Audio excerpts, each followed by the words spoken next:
এক কবরের মাটি চাপ দে, অমনি কবরের দুই পাশে মাটি এত জোরে চাপ মারবে, চাপের জোরে এক পাথরের হাঁটি আর এক পাথরে লাগাইয়া ফেলাইবে।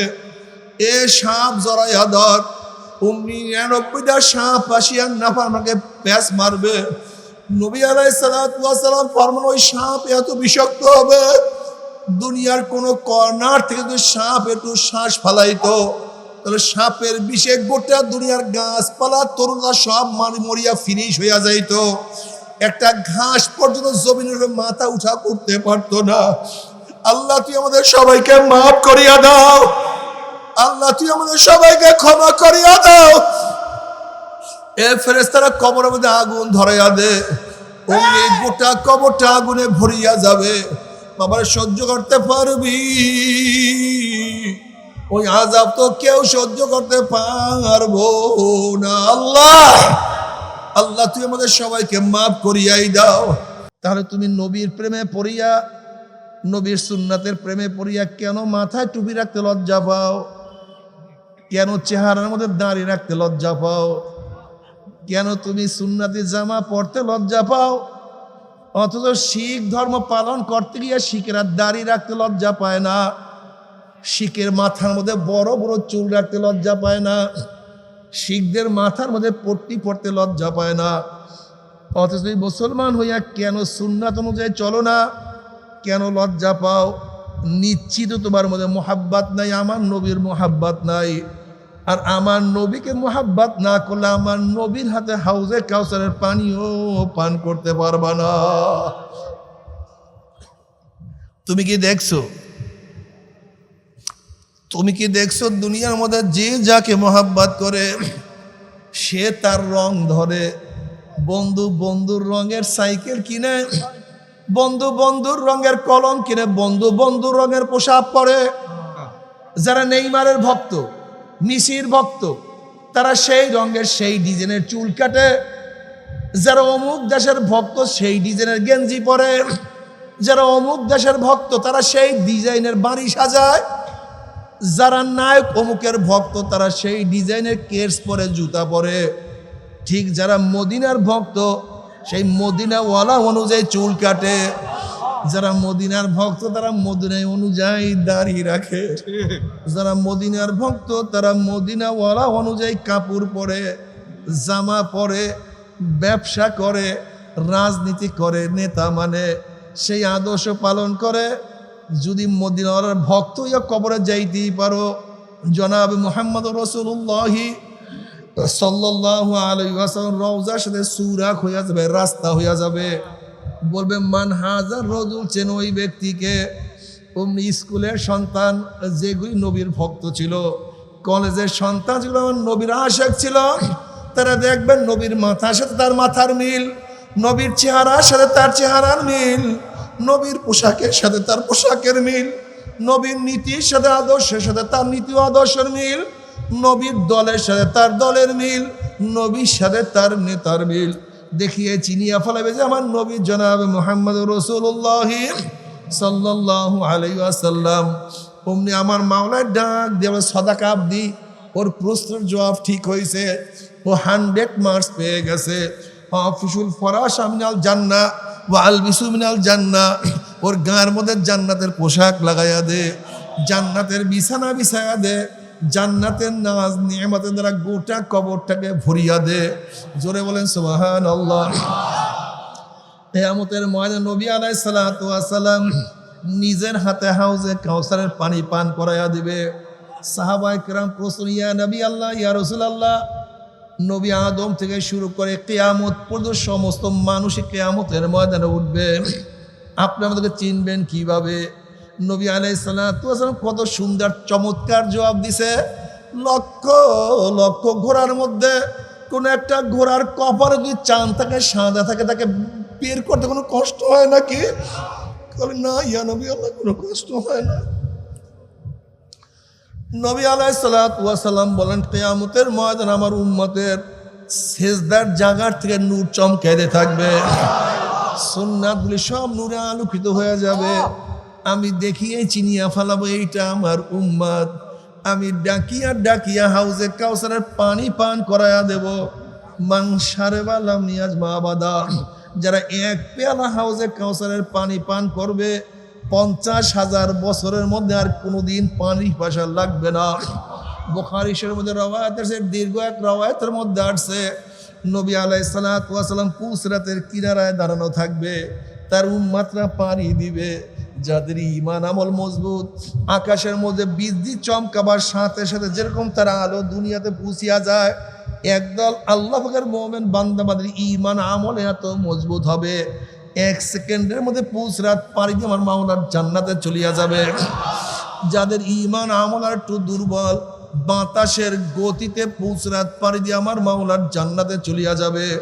যাদের ঈমান আমল আর একটু দুর্বল, ঘোড়ার গতিতে, তেজ রফতা ঘোড়ার গতিতে ফুসরাত পানি দিয়ে মাওলার জান্নাতে চলিয়া যাবে। কেউ গাদার গতিতে, কেউ দৌড়াইয়া দৌড়াইয়া, কেউ হাঁটিয়া হাঁটিয়া ফুসরাত পানি দিয়ে আমার মাওলার জান্নাতে চলিয়া যাবে। আল্লাহ তুমি কবুল করিয়া নাও। আল্লাহ যে কোনো একজনের মধ্যে তুমি শামিল করিয়া নিও, যে কোনো একজনের মধ্যে কবুল করিয়া নিও। জান্নাতের মধ্যে জান্নাতের আনন্দ ফুর্তি করবে। মাওলার তরফে সালামুন কাওলাম মির রাব্বির রহিম, রবের তরফ থেকে শান্তি আর শান্তি। অশান্তি কি জিনিস আর কোনোদিন জান্নাতীরা দেখবে না। এরপরে আর খেলা শুরু হয়ে যাবে। আল্লাহ পাক ডাক দেওয়া, জান্নাতি আমি তোমাদের সাথে যে ওয়াদা করছি সেই ওয়াদাকে পালন করছি নাকি? জান্নাতের বলবে, মাওলা হে তুমি এত নিয়ামত দান করছো যে আমরা কোনোদিন চিন্তাও করতে পারি নাই, এত নিয়ামতে ভূষিত করছো, কিন্তু এখনো একটা ওয়াদা তুমি পালন করো নাই। অমনি আমার মাওলায় ফেরেশতা গেল, ফেরেশতারে আমি বান্দাদের সাথে ওয়াদা করছিলাম জান্নাতের মধ্যে তাদের সাথে সাক্ষাৎ করব, দেখা করব, কিন্তু এখন আমি তাদের সাথে সাক্ষাৎ করি নাই। এ ফেরেশতারা নূরের পর্দা হটাইয়া দে। যখন 70,000 নূরের পর্দা সরাইয়া দেওয়া হবে, প্রত্যেকটা জান্নাতি ভিড়া ভিড়ি ধাক্কা ধাক্কি বেদিত আমার মাওলাকে দেখিয়া ফলাইবে। নবী আলাইহিস সালাতু ওয়াস সালাম ফরমান, সাতারাউনা রাব্বাকুম কামা তারাউনাল কমারা লাইলাতাল বদরে, যেরকম পূর্ণিমার চন্দ্র আকাশে উদিত হইলে ভিড়া ভিড়ি ধাক্কা ধাক্কি বেঁধে প্রত্যেকের জায়গার থেকে পূর্ণিমার চন্দ্র দেখতে পারে, যখনই আমার মাওলা নূরের পর্দার মধ্য থেকে বের হয়ে আসবে,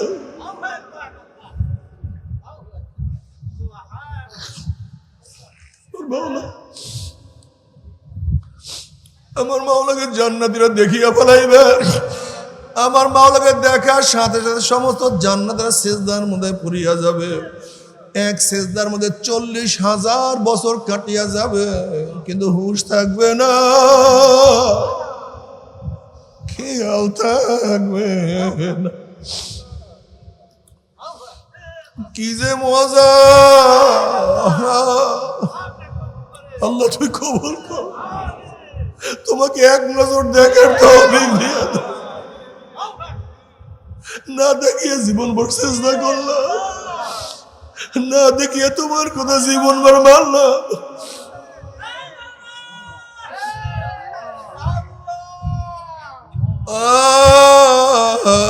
আমার মাওলা রে জান্নাত দো जोक से या रब क्या करो, आरज़ू है मैं तुझे साथ देखा करो। মাওলা আমি জান্নাত দিয়ে কি করব, জাহান্নাম দিয়ে আমি কি করব? আমি চাই তোমাকে। আশিকারা মিল্লাত মযহাব জুদা, আশিকারা মিল্লাত মযহাব জুদা, আশিকারা মিল্লাত মযহাব খোদা। আল্লাহ আল্লাহ তোমার আশিক হিসেবে আমাদেরকে কবুল করিয়া না। আল্লাহ তোমার পাগল হিসাবে কবুল করিয়া না। এ আমার যুবক বাবারা ও আমার মুরব্বী বাবারা, পর্দার মা বোনেরা, মাওলার প্রেমের মধ্যে কি যে মজা, মাওলার ইশক মোহাব্বত মধ্যে কি যে মজা, আশিক হওয়ার আগে বুঝানো যাবে না। আল্লাহ ও বাবা তুমি কি দেখো নাই মাওলার ইশক এবং মোহাব্বতে পড়িয়া কত মানুষ দুনিয়া ছাড়িয়া দিছে। ইব্রাহিম আদম রহমাতুল্লাহ আলাইহি বালাখানায় ঘুমান্ত অবস্থায় হঠাৎ ছাদের উপরে টক টক টক টক আওয়াজ পাইতে আছেন। ইব্রাহিম আদম রহমাতুল্লাহ জাগ্রত হইয়া দেখলেন কে এত রাতে এখানে কে আসছে? বলে কে তুমি? বলে আমি এক পথিক। এখানে কিভাবে আসছো, কেনই বাড়ছো? পথিক বলতে আছে আমার একটা উট হারানো গেছে, উট তালাশ করার জন্য এখানে আসছি। বলে বেয়াকুব, উট কি ছাদের উপরে পাওয়া যায় নাকি? উট হারানো গেছে, পাহাড়ে খোঁজ কর, জঙ্গলে খোঁজ কর, জমির মধ্যে খোঁজ কর। ছাদের উপরে বালাখানার ছাদের উপরে উট পাওয়া যায় না, তুই তো একটা আস্তা আহাম্মক। ওই পথিক বলছে ইব্রাহিম আদম আমিও মনে করছি তুমি বুদ্ধিমান, আমি দেখছি আমার চেয়ে তুমি বড় আহাম্মক। যেরকম ছাদের উপরে যেরকম উট পাওয়া যায় না, ইব্রাহিম আদম এইভাবে শাহী বালাখানার মধ্যে আমার মাওলাকেও পাওয়া যায় না। এই মাওলার তালাশে বের হয়ে গেছে। বাবারে ও আমার ছাত্র বাবারা, বিশ্বাসকে মজবুত করো, ঈমানকে মজবুত করো, আমলকে মজবুত করো। আর মনে মনে বলো মন আমার সে কত অল্প বয়সী মানুষ দুনিয়ার থেকে বিদায় হয়ে গেছে। আমি তো 10-এ পড়ি, 9-এর কত ছেলেরা দুনিয়ার থেকে বিদায় হয়ে গেছে। আমি তো 9-এ পড়ি, 8-এর কত ছেলেরা দুনিয়ার থেকে বিদায় হয়ে গেছে। আমার সে অল্প বয়সী কত মানুষ দুনিয়ার থেকে বিদায় হয়ে গেছে। এর জন্য মনসুর ইবনে আম্মার রাহমাতুল্লাহ আলাইহি বলেন, এ যুবক খবরদার জৈবন যেন তোমাকে ধোকায় ফেলাইতে না পারে। এ যুবক খবরদার জৈবন যেন তোমাকে ধোকায় ফেলাইতে না পারে। তুমি কি দেখো না কত যুবককে তার জৈবন ধোকায় ফেলাইয়া বেনমাজি অবস্থায় দুনিয়ার থেকে বিদায় দিয়া দিছে। কত বেনমাজি নামাজ পড়বো আগামীকাল পড়বো, আগামীকাল পড়বো করতে করতে নামাজবিহীন শয়তান লাত্তি মারিয়া জাহান্নামে ফলাইয়া দিছে। এ যুবক তুমি কি দেখো নাই কত যুবককে শয়তান ধোকা দিয়া রোজাবিহীন দুনিয়ার থেকে বিদায় দিয়া দিছে। এ যুবক তুমি কি দেখো নাই কত যুবককে মদ্যপায়ী অবস্থায় শয়তান লাত্তি মারিয়া জাহান্নামে ফলাইয়া দিছে। কাজে খবরদার জয় মন্ত্র তোমাকে ধোকায় ফেলাইতে না পারে। তুমি দেখো না আসার সিরিয়াল আছে, যাওয়ার কোনো সিরিয়াল নাই। ভাটা জোয়ার হওয়ার সময় আছে, কিন্তু মৃত্যুর কোনো সময় নাই। এই যে দেখছো সীতাকুণ্ডতে হঠাৎ আগুন লাগিয়ে কত মানুষ দুনিয়াতে বিদায় হয়ে গেছে। এর জন্য ইমাম গাজ্জালী রাহমাতুল্লাহ আলাইহি বলেন, শোয়ার আগে ওসিয়াত লিখিয়া তারপর মাথার নিচে রাখিয়া ঘুমাইও। তুমি ঘুমের থেকে জাগ্রত হইয়া ওসিয়াত করবে চিন্তা করিয়া তুমি ঘুমাইও না। এই যে ঘুমাইছে উঠতে পারবা কোনো গ্যারান্টি নাই। আর তওবাবিহীন কবরে গেলে উপায় হবে না। আল্লাহ আল্লাহ তুই আমাদের সবাইকে মাফ করিয়া দাও। জনাবে মুহাম্মদ রাসূলুল্লাহ সাল্লাল্লাহু আলাইহি ওয়াসাল্লামের রওজার সাথে যখন সুরাক হইয়া যাবে, রাস্তা হইয়া যাবে, প্রশ্ন মান হাজার রজুল চেন ওই ব্যক্তিকে। নাফরমান বদমাশ বাদ দেখবেন নবীর মাথার সাথে নাফরমানের মাথার মিল নাই, নাফরমানের চেহারার সাথে আমার নবীর চেহারার মিল নাই, নবীর পোশাকের সাথে তার পোশাকের মিল নাই, নবীর দলের সাথে তার দলের মিল নাই, নবীর নীতি আদর্শের সাথে তার নীতি আদর্শের কোনো মিল নাই, নবীর সাথে তার নেতার মিল নাই। ওই নাফরমান আমার নবীকে চিনতে পারবে না। নাফরমান চিন্তা করে কোনটা সঠিক, কোনটা বেঠিক, কোনটা উত্তর ঠিক হবে, কোনটা ভুল হবে। নাফরমান সিদ্ধান্ত নিতে পারবে না। তখন নাফরমান বলবে হা হা লাদরি, হা হা লাদরি, আমি ওনাকে চিনি না, ওনার সাথে আমার কোনোই পরিচয় নাই, ওনার সাথে আমার কোনোই সম্পর্ক নাই। অমনি আমার মাওলার ডাক দিয়ে বলে কাযাবা আদুবুল্লাহ, আমার দুশ্মন মিথ্যা কথা বলছে, এক কবরের মাটি চাপ দে। অমনি কবরের দুই পাশে মাটি এত জোরে চাপ মারবে, চাপের চলে এক পাঁজরে হাঁটি আর এক পাঁজরে লাগাইয়া ফেলাইবে। এ সাপ জড়াইয়া ধর, 99টা সাপ আসিয়া নাফরমানকে প্যাঁচ মারবে। নবী আলাইহিস সালাতু ওয়াস সালাম ফরমান, ওই সাপ এত বিষাক্ত হবে, দুনিয়ার কোন কর্নার থেকে যদি সাপ একটু শ্বাস ফালাইতো তাহলে সাপের বিষে গোটা দুনিয়ার গাছপালা তরুণরা সব মরিয়া ফিনিশ হইয়া যাইতো। একটা ঘাস পর্যন্ত জমিনের মাথা উঠা করতে পারতো না। আল্লাহ তুই আমাদের সবাইকে মাফ করিয়া দাও, আল্লাহ তুই আমাদের সবাইকে ক্ষমা করিয়া দাও। এ ফেরেশতারা কবরের মধ্যে আগুন ধরাইয়া দে, অমনি গোটা কবরটা আগুনে ভরিয়া যাবে। বাবার সহ্য করতে পারবি? ওই আযাব তো কেউ সহ্য করতে পারবো না। আল্লাহ আল্লাহ তুই আমাদের সবাইকে মাফ করিয়াই দাও। আযাবুল কবরে হকুন, কবরে আযাব সত্য, কোনো সন্দেহ নাই। আসলে বাবা এই মাটির কবর আসল কবর না। মুমিন মুত্তাকিদের জন্য চতুর্থ আসমান রাউজাতুম মিন রিয়াজিল জান্নাহ, ইল্লিন হলো আসল কবর। আর বদমাশ বেঈমানদের জন্য, গুনাহগারদের জন্য 7 তবক জমিনের নিচ সিজ্জিন জাহান্নামের কুয়া হইল আসল কবর। আল্লাহ আমাদের সবাইকে মাফ করিয়া দাও। এই কবরের মধ্যে হাজার হাজার হাজার হাজার বছর থাকতে হবে। আল্লাহ পাক কিয়ামতের ময়দান কায়েম করবে।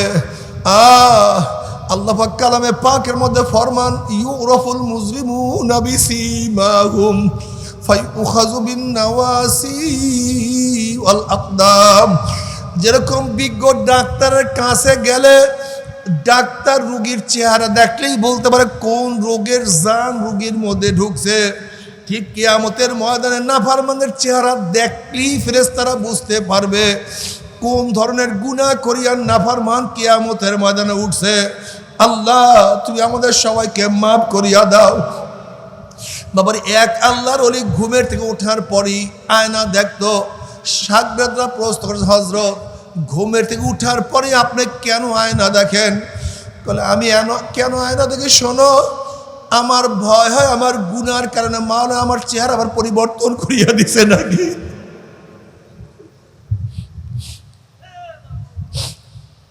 আল্লাহ মাওলাকে কি পরিমাণের ভয় করতো।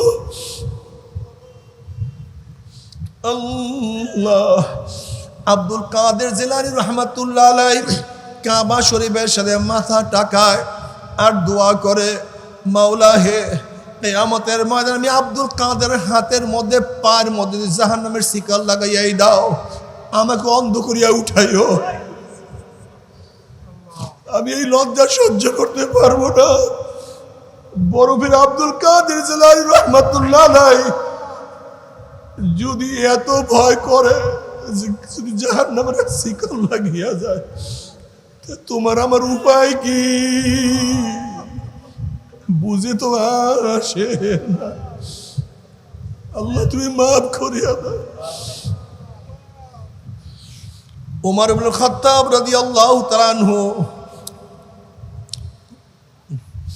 গোটা নবীদের পরে মর্যাদার দিক থেকে দ্বিতীয় স্থান অধিকার করছে। এই ওমর ইবনে খাত্তাব রাদিয়াল্লাহু কানতে কানতে গাল মোবারক দুইটা কালো দাগ পরাইয়া ফেলাইছে। সাথীরা বলে, হযরত আপনার গালের কালো দাগ ভালো লাগে না, আপনি ঔষধ লাগান ভালো হয়ে যাবে। ওমর ইবনে খাত্তাব রাদিয়াল্লাহু বলে, আমার সাথীরা যখন কিয়ামতের ময়দানে আল্লাহ পাক আমার কাছে প্রশ্ন করবে, ওমর আমার কাছে কি নিয়ে আসছো? তখন দেখছি আমার নামাজের মধ্যে ভুল, রোজার মধ্যে ভুল, ইবাদতের মধ্যে ভুল, আল্লাহর কাছে পেশ করবে এমন কোনো ইবাদত আমার কাছে নাই। তখন খেয়াল করছে মাওলার কাছে, মাওলা রে তোমার কাছে কিছু নিয়ে আসতে পারি নাই, কোনো আমল নিয়ে আসতে পারি নাই, তোমার ভয়ে জাহান্নামের ভয়ে কানতে কাঁদে গালে দুটা কালো দাগ পরাইয়া ফেলাইছি। বাবারা তার যদি এত কানতে পারে তাহলে তোমার আমার চোখে কেন পানি নাই রে বাবা? অথচ গুনার কোনো শেষ নাই, কোনো সীমা নাই, গুনার কোনো শেষ নাই, কোনো সীমা নাই। গুনাহ করতে করতে জীবনটাকে ধ্বংস করিয়া ফেলাইছে, এরপরে চোখের মধ্যে পানি নাই। এর মূল কারণ হলো আপনার এবং আমার কলবটাকে শক্ত হয়ে গেছে। আল্লাহ পাক কালামে পাকের মধ্যে বলেন, সুম্মা কসাত কুলুবুকুম মিন বাদি যালিকা ফাহিয়া কাল হিজারাতি আশাদ্দু কাসওয়া, কিছু কিছু মানুষের কলবটা তো পাথরের চেয়েও শক্ত হয়ে গেছে। আল্লাহ তুমি আমাদের সবাইকে মাফ করিয়া দাও।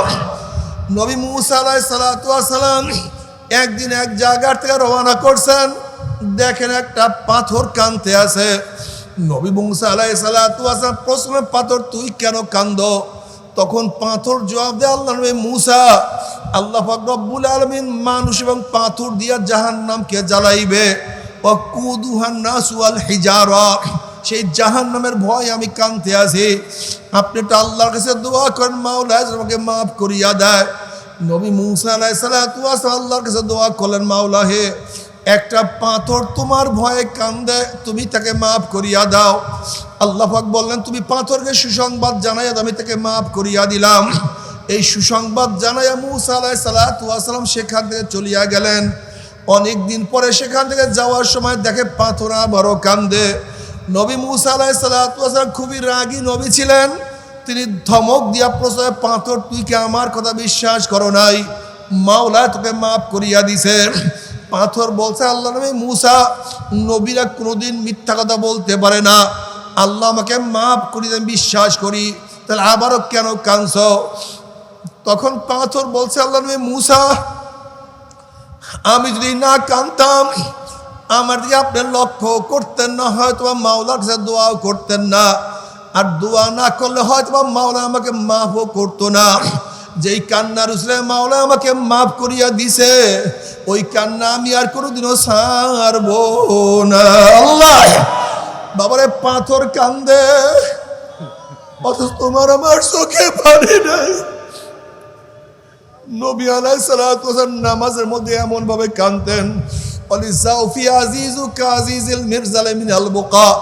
যেরকম পাতিলের মধ্যে পানি আবৃত করিয়া নিচে আগুন ধরাইয়া দিলে যেইভাবে গুম গুম গুম গুম আওয়াজ করতে থাকে, ঠিক নবী আলাইহিস সালাতু ওয়াস সালাম নামাজের মধ্যে এমন ভাবে কান্নাকারি করতেন, তার কলবের থেকে কান্নার গুম গুম আওয়াজ বের হইতে থাকতো। নবী আলাইহিস সালাতু আল্লাহর কাছে দোয়া করে, আল্লাহুম্মা রযুকনি আইনাইন তাবকিয়ান মিন খাশিয়াতিকা ক্বাবলা আন ইয়াকুনা দামু দামান। মাওলা হে, তুমি আমাকে এমন দুইটা চক্ষু দান করো, যেই চক্ষু তোমার ভয়ে সব সময় কাঁদতে থাকবে। ওই দিন কান্নার আগে, যেই দিন চোখের পানি শেষ হয়ে অনর্গল রক্ত বাহির হওয়া শুরু হবে, রক্ত পানি পড়তে পড়তে গালের গোশত চামড়া পচিয়া পচিয়া পড়িয়া যাবে। হাদিসের মধ্যে আছে চোখের নিচে বিশাল বিশাল গর্ত হইয়া যাবে, কিন্তু আর কোনো কাজ হবে না। আল্লাহ, আল্লাহ তুই আমাদের সবাইকে মাফ করিয়া দাও। আল্লাহ আমাদের সবাইকে ক্ষমা করিয়া দাও।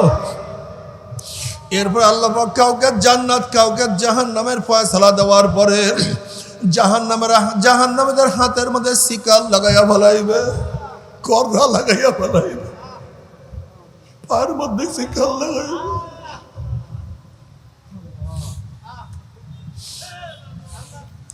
যেরকম কুকুরের পার মধ্যে রশি লাগাইয়া টানতে টানতে কুয়ার মধ্যে ফালাইয়া দেওয়া হয়, ঠিক জাহান্নামের হাত পার মধ্যে জাহান্নামের শিকাল লাগাইয়া টানতে টানতে জাহান্নাম নিক্ষেপ করবে। বাবারা, সহ্য করতে পারবি?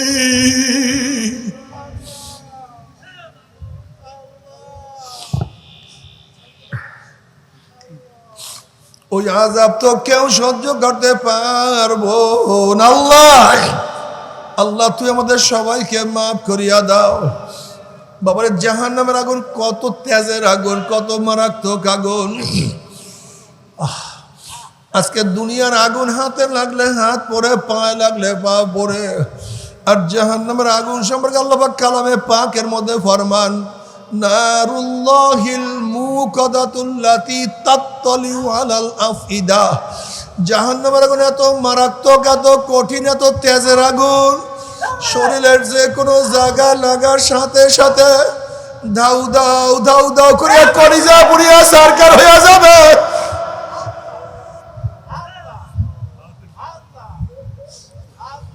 বাবারে আমার মাওলা যত বড়, আমার মাওলার জান্নাত তত বড়। আমার মাওলা যত বড়, আমার মাওলার জান্নাতের নেয়ামত তত বড়। আমার মাওলা যত বড়, আমার মাওলার জাহান্নাম তত বড়।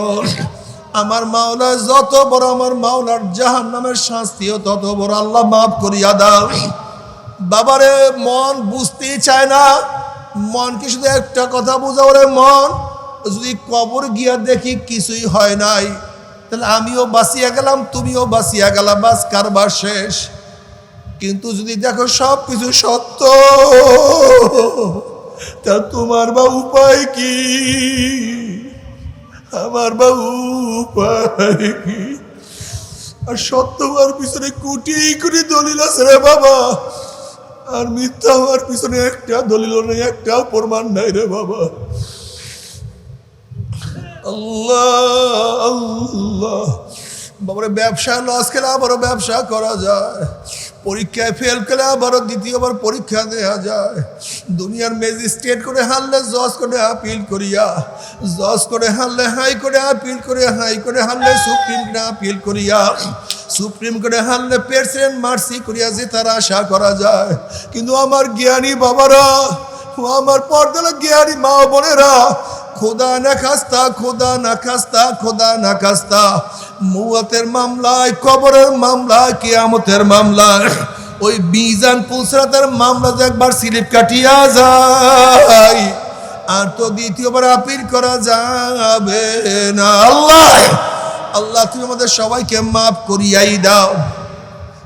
তবে মোমেন মুসলমান বলতে সবাই মনে চায় গুনাহ থেকে ফিরিয়া না কামল করিয়া মাওলার জান্নাত কিন্তু সবাইরই যাইতে মনে চায়। গুনাহ নিয়া মাওলার জাহান্নামে কাউরি কিন্তু যাইতে মনে চায় না। কিন্তু কেনই বা আমরা নেক আমল করতে পারি না, কেনই বা গুনার কাম ছাড়তে পারি না? এর মূল কারণ আপনার এবং আমার পিছনে নফস এবং শয়তান লাগিয়া রইছে।